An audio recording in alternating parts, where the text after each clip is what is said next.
Hello दोस्तों, रश्मि बाइटी stories में आपका स्वागत है। सांझ का समय था। यमुना मिट्टी से लीपे आंगन को बुहार रही थी।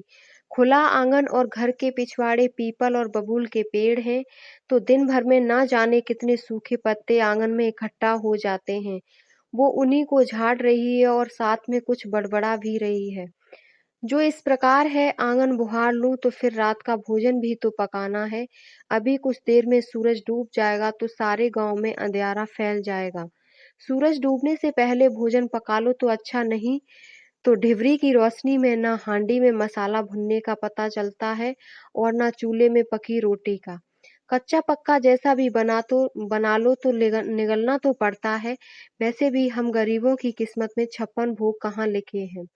जो रूखा सूखा मिल जाता है तो वही पानी के साथ निगल लेते हैं।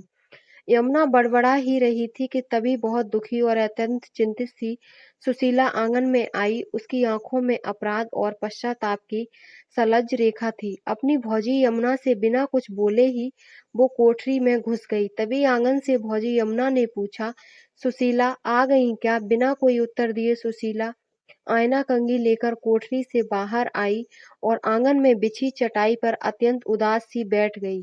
फिर बाल खोलकर उनमें कंघी फिराने लगी।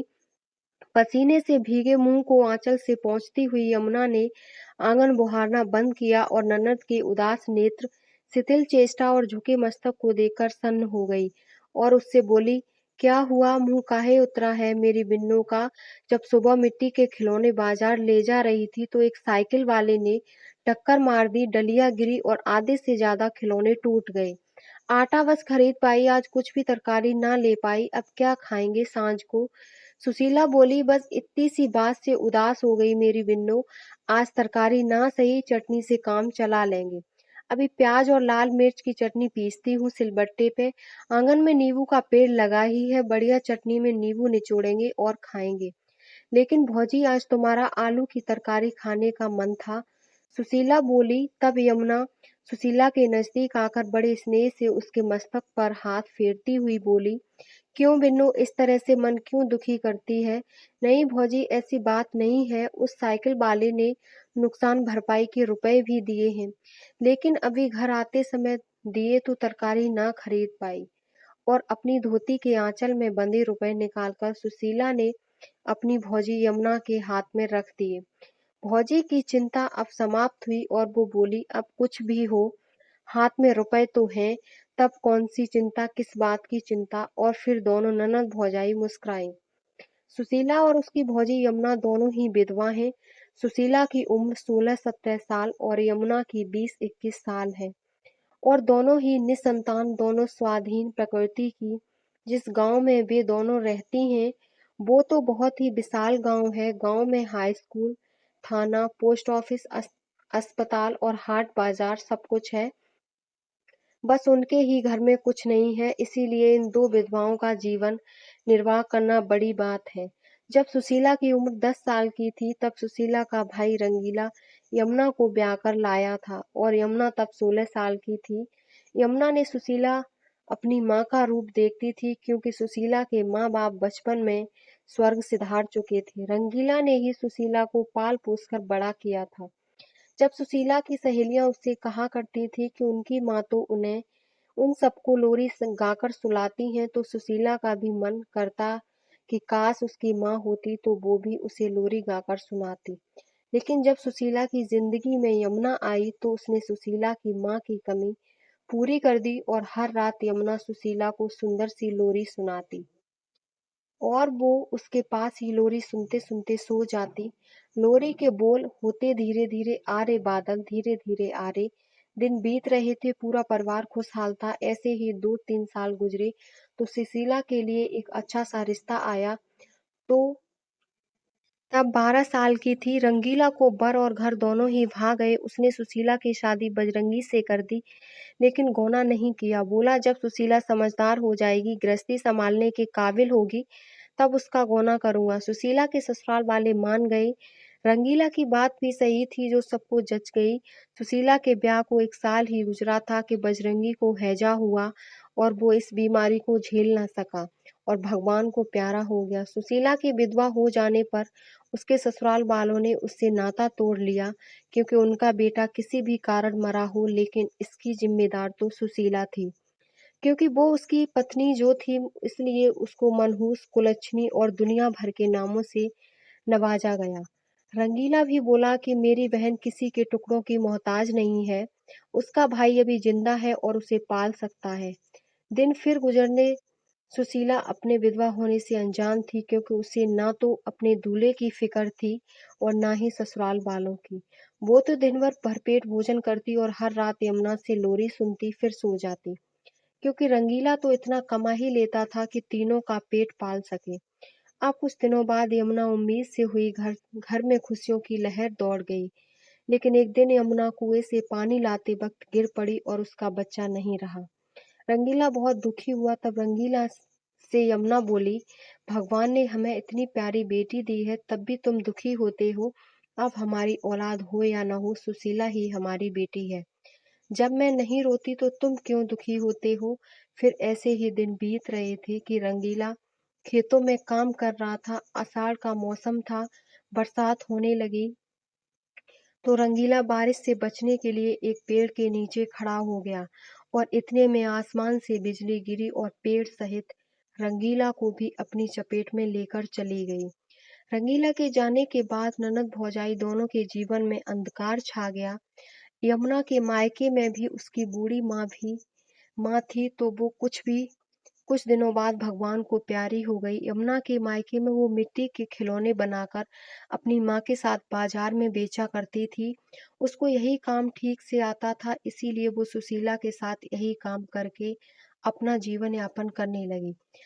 बस यही कहानी है दोनों की। दिन बीते, वो साइकिल वाला जिसके धक्के से सुशीला की खिलौनों से भरी डलिया गिर गई थी, वो सुशीला को बाजार में एक दिन से फिर मिला और उसका हाल चाल पूछा। सुशीला ने घर आकर यमुना से बताया, तो यमुना बोली, अब की बार मिले तो घर बुला लेना।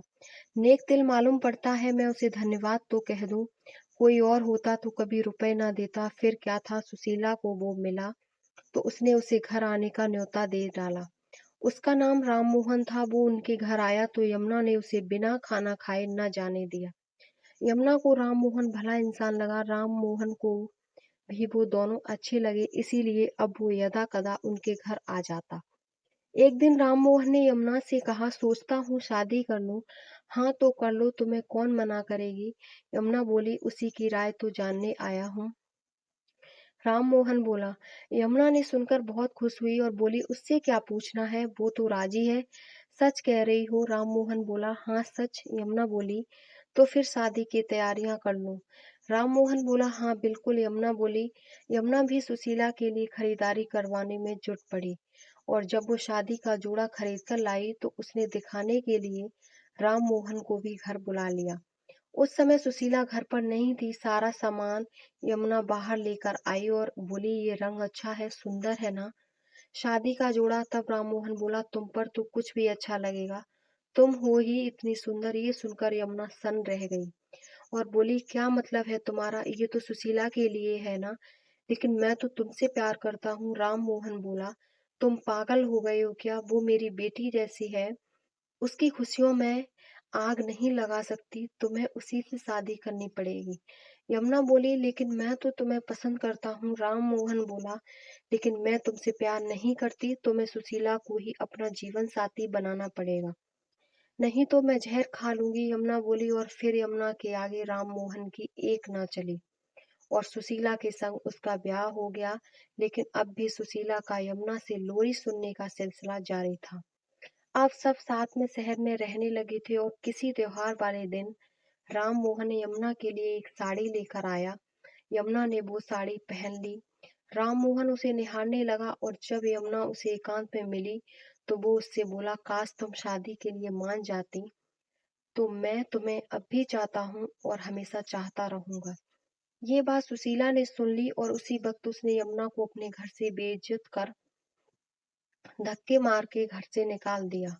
अपने पति से कुछ भी नहीं कहा, यमुना रोते बिलखते अपने घर आ गई और वहीं रहने लगी। 5 साल बीते, सुशीला 2 बच्चों की माँ भी बन गई, लेकिन उसने यमुना की शकल ना देखी। जब सुशीला का दूसरा बच्चा 4 महीने का हुआ, तो डॉक्टर बोले ये देख नहीं सकता। तब राम मोहन ने डॉक्टर से पूछा कि अब क्या इसका हाल सारी उम्र ये ऐसे ही रहेगा? तब डॉक्टर बोले यदि इसके 5 साल तक होने पर कोई अपनी आंखें इसे दान में दे देता है, तो ये देख सकता है, लेकिन बहुत पैसा खर्च होगा। इसके लिए सुशीला तो ना जाती थी यमुना से मिलने, लेकिन राममोहन कभी-कभार उसका हाल-चाल पूछ आता था। जब उसने बच्चे की आंखों वाली बात बताई, तो यमुना अपनी आंखें देने को राजी हो गई और ऐसे ही 5 और बीते और बच्चे की आंखें देखने लगी। लेकिन यमुना अंधी होकर शहर में ही भीख मांगने लगी। रोटी-रोटी को मोहताज हो गई। जैसे-तैसे उसके दिन बीतने लगे और अब वो बीमार रहने लगी, क्योंकि अब उसमें जीने की इच्छा ना बची और उसने अब एक मंदिर की सीढ़ियों पर अपना डेरा डाल दिया। आते-जाते लोग उसे खाने को दे जाते तो वो खा लेती। दिन गुजरे और अब यमुना बहुत ज़्यादा बीमार रहने लगी और एक रात ऐसी बीमार पड़ी कि फिर वो मंदिर की सीढ़ियों में पड़ी रही और वहां से उठ ना सकी।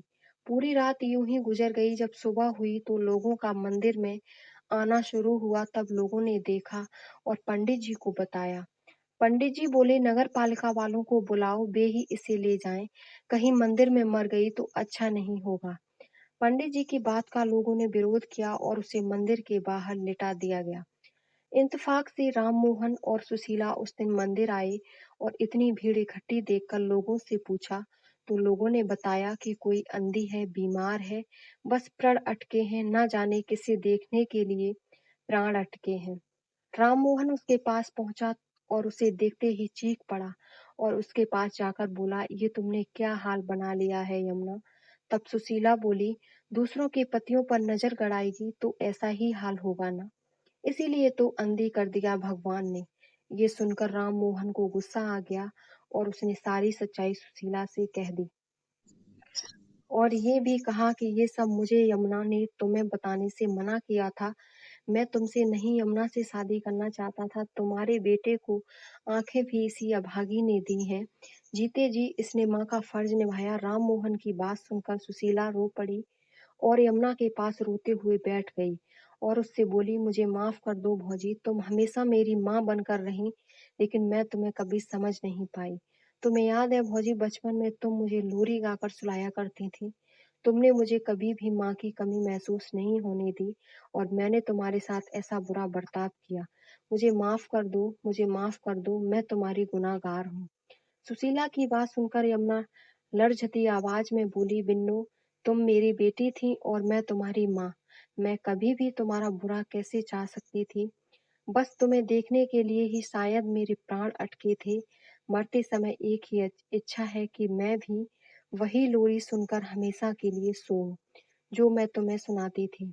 सुनाओगी ना बुन्नू मुझे वो लोरी? हाँ भौजी, जरूर मैं तुम्हें वो लोरी सुनाऊंगी। सुशीला रोते हुए बोली और फिर सुशीला ने रोते रोते लोरी सुनाना शुरू किया। धीरे धीरे आ रे बादल, धीरे धीरे आ रे, मेरा बुलबुल सो रहा है, मेरा बुलबुल सो रहा है, शोरगुल ना मचा। यमुना ने लोरी सुनी और वो गहरी नींद में सो गई और सुशीला दहाड़े मारकर रो पड़ी। सुशीला ने आज अपनी भौजी को जो लोरी सुनाई थी, वो आखिरी उसकी लोरी थी। उम्मीद करती हूँ आपको मेरी कहानी पसंद आई होगी। अपना विचार कमेंट बॉक्स में जरूर बताएं और हमारे चैनल को सब्सक्राइब करें। धन्यवाद।